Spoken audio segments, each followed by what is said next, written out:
Hey everyone, this is David. Welcome back behind the velvet rope. Let's just get right into it today because we are joined by the one, the only Ms. Emily Baker. I'm so glad to be here. Thank you for having me back. I can't wait. There's so much we have to chat about that it's like, okay, we have 10 years of things to talk about and we have to just go. It's like I was saying before we just got on the air. Yeah. If it were up to me, you would be back here every week. I am just trying to be respectful that you have your own YouTube channel, your own thing, your own legal commentary. So I'm very respectful of your time. So I have sat on my hands for weeks. You're so kind. I'm always available. I'm always down to talk to you. I love our conversations. So, reach out as stuff is kicking off. There's so much going on, not just from like the cultural, like pop culture perspective, but also where that meets legal. And it's crazy watching it unfold in real time. And I'm very drawn into all of it and I can't stop. Can I just, and I might have asked you this last time, but I mean, with all these people I interview, I don't remember anything. So I know that you are a former LA prosecutor for the district attorney's office. How did you, I mean, I was a former lawyer too, as you know, so one could ask me the same question, but how did you decide to become a legal commentator regarding pop culture? So when I shifted away, I was a LA County Deputy District Attorney for over 10 years. That is a job with a lot of wear and tear and stress. And I had some health issues that caused me to step away from the office, multiple back surgeries and things like that. I have lots of content on it if anybody wants to dive deeper into my whole world.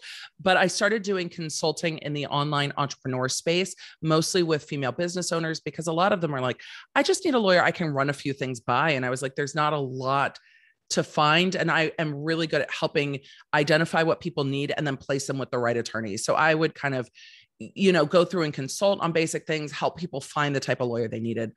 As COVID hit, my podcast started growing and YouTube started growing because I think, we had more time and people weren't commuting and they had time to find other avenues of entertainment. TV production was shut down. And I started bringing what I did on the Emily Show podcast with the legal breakdowns onto YouTube and doing them as live streams. And it grew so quickly that it quickly replaced my consulting income. And I'm like, oh, we do this now. We're a full-time content creator now. I'm a YouTuber now. This is my greatest dream in life.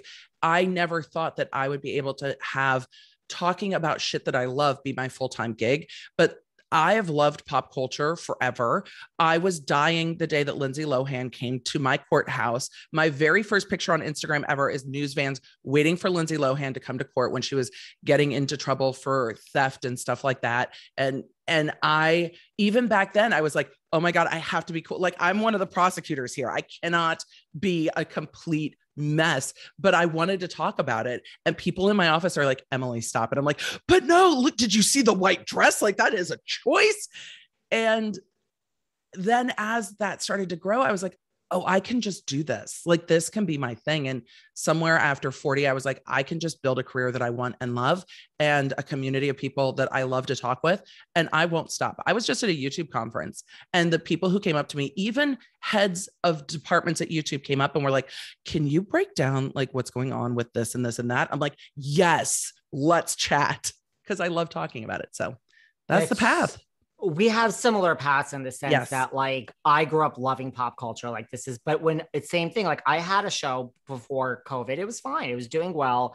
I didn't realize, and then when COVID hit, I was like, wait a second, like this could be my full-time job. Like I could be here in this, and like I could actually, like, this is a real job. Yeah. Same thing. It just skyrocketed. And I was like, I didn't really think this was going to be my actual real job where I can make money. And like, this is full-time. And then it's same thing. And then you're like, that happened so fast. And you're like, there's so much to do now. Same thing. There's so much to do. And I love it. And being a content creator is great. The stuff I talk about is what I used to procrastinate and feel guilty about. Like I should be working, but I'm like devouring information about, housewives or whatever it is. I'm like falling down these rabbit holes that I'm interested in. And now I just bring my audience along when my curiosity or interest is piqued about something. And we just run down those rabbit holes together and break down both the legal side and sometimes the juicy stuff. Because legal documents have gotten way more juicy. Like when we were in law school, shit was not this interesting. No, it just wasn't. I don't remember anything in law school being this interesting. Like, did you like Housewives before, like Erika? I mean, like with Teresa, you did. It just. Oh, I've watched since season 1 OC. Me too. When I say I love reality TV, I've watched just about every reality, like back to The Simple Life, back to The Hills and Laguna Beach, and the OG Jersey Shore, like all of it. Every time I'm on a podcast, that's the one question I get. What are your favorite reality shows? I literally say Laguna Beach and The Simple Life, period. Yes. The end. Those are the two. They're Everything iconic. Else, iconic. Laguna Beach is the best thing that's ever existed in the entire world. Because nobody knew. It was like, oh, sweet summer children. We were all so innocent. And it has the reality in reality TV that we're not getting anymore, because again, it's like the Truman Show. You watch the thing, watching the thing, and then the thing starts to change. That didn't really happen with Laguna Beach. Yes, it did on The Hills, but with Laguna Beach, it was really just a look into people's lives. And I've always been super nosy. I mean, look, I loved white collar crime prosecutions because you are digging through people's emails and bank records, and you get to be nosy as hell.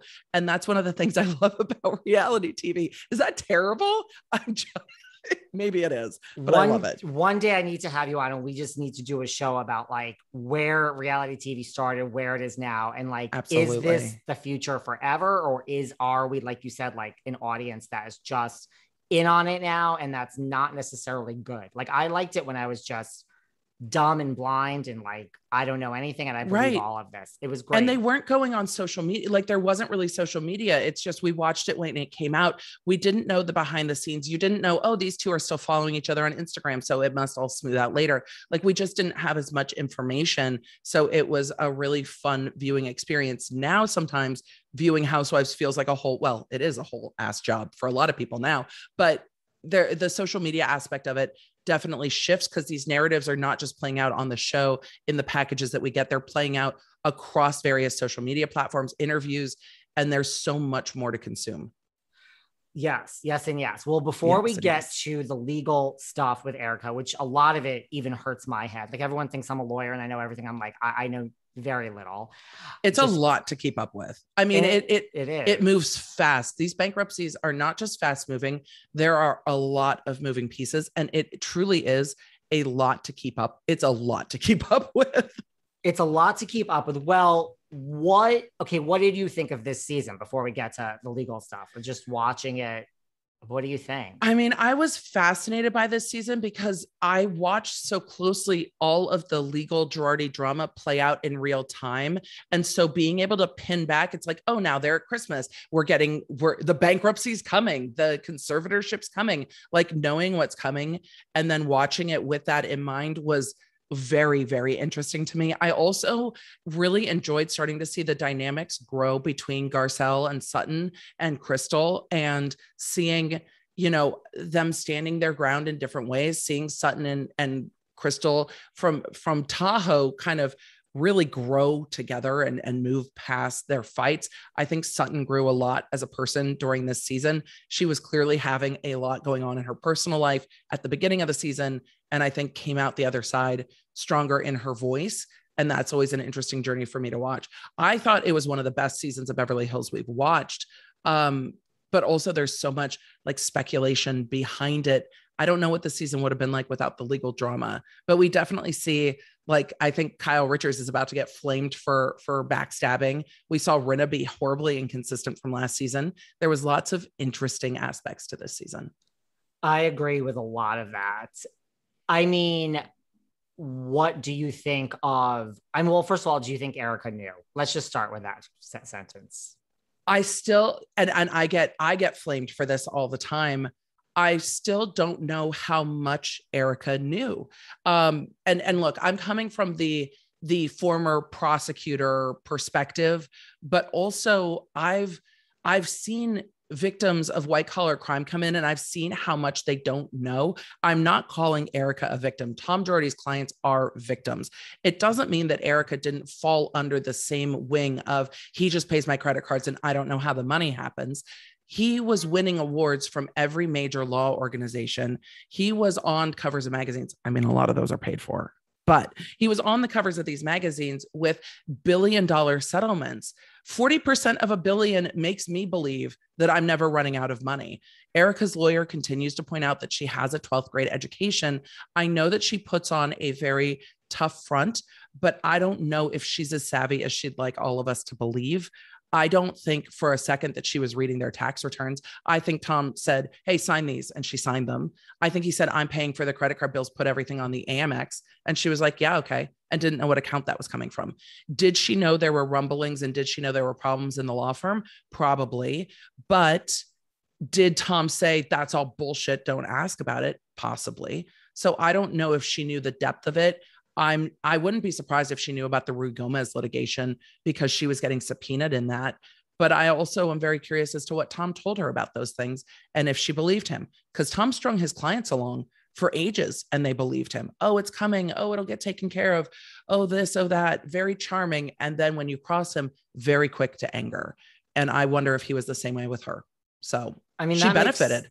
Sense. And like I had Lisa Bloom on. I know I told you, like, you know, and she is a very well-respected LA lawyer. And, you know, she knew Tom. Like she went and she said, like, you know, he was really revered. Like that's a thing. It wasn't just a lawyer. He was very revered in the LA legal community.